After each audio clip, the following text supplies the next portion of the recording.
कभी भी कहीं भी भोजन करो बैठकर, पीपल के नीचे बैठकर भोजन नहीं करना चाहिए। पीपल के पेड़ के नीचे बैठकर के भोजन करते हैं तो कहीं ना कहीं उस पर पितरों की दृष्टि पड़ती है।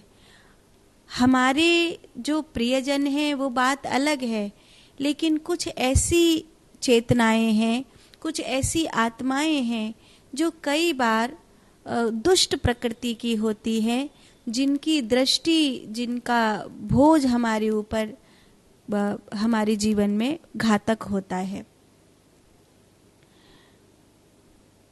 पात्र के अभाव में हाथ में भोजन रख कर खाना मजबूरी हो सकती है, लेकिन आप यदा कदा ऐसे ही कई बार पराठा रोटी ले ली और चाय के साथ, दूध के साथ ऐसे ही खा रहे हैं, थोड़ा सा अचार ले लिया हाथ पे रख के ऐसे ही खा रहे हैं, ये गलत है।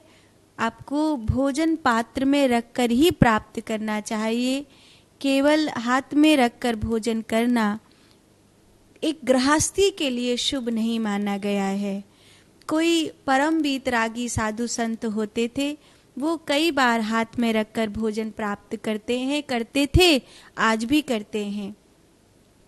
लेकिन कई ऐसे महात्मा हैं जो कोई पात्र नहीं रखते, तो वो जो गोला का नारियल का खौल होता है उसको रख लेते हैं। कई बार जो तुम्बा होता है, जिसे लौकी घिया भी बोलते हैं, वो जब बड़ा हो जाए, गोल तुम्बा माने गोल लौकी जो होती है वो पूरा बड़ा हो जाए और वो सूख जाए, तो उसके अंदर से बीजों को निकालकर उस तुम्बा को भी पात्र के रूप में उपयोग करते हैं महात्मा।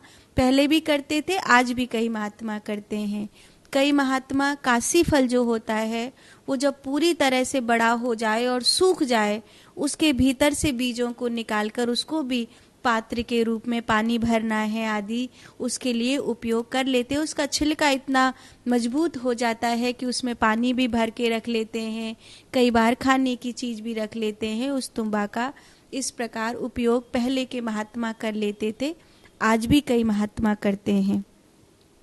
लेकिन एक गृहस्थी के लिए जहाँ सुविधाएं उपलब्ध हैं, वहाँ बिना पात्र के भोजन करना उचित नहीं माना गया है। हाथ पर भोजन रखकर करना ठीक नहीं माना गया है, कोई मजबूरी ना हो तो। और तीसरा, भोजन कभी भी अधूरा छोड़कर नहीं उठना चाहिए, किंतु अगर कोई मजबूरी हो और आपको आपका भोजन थाली छोड़कर उठना पड़ा है, तो वह बचा हुआ भोजन पुनः आकर के मत करिए, ऐसा शास्त्र कहते हैं।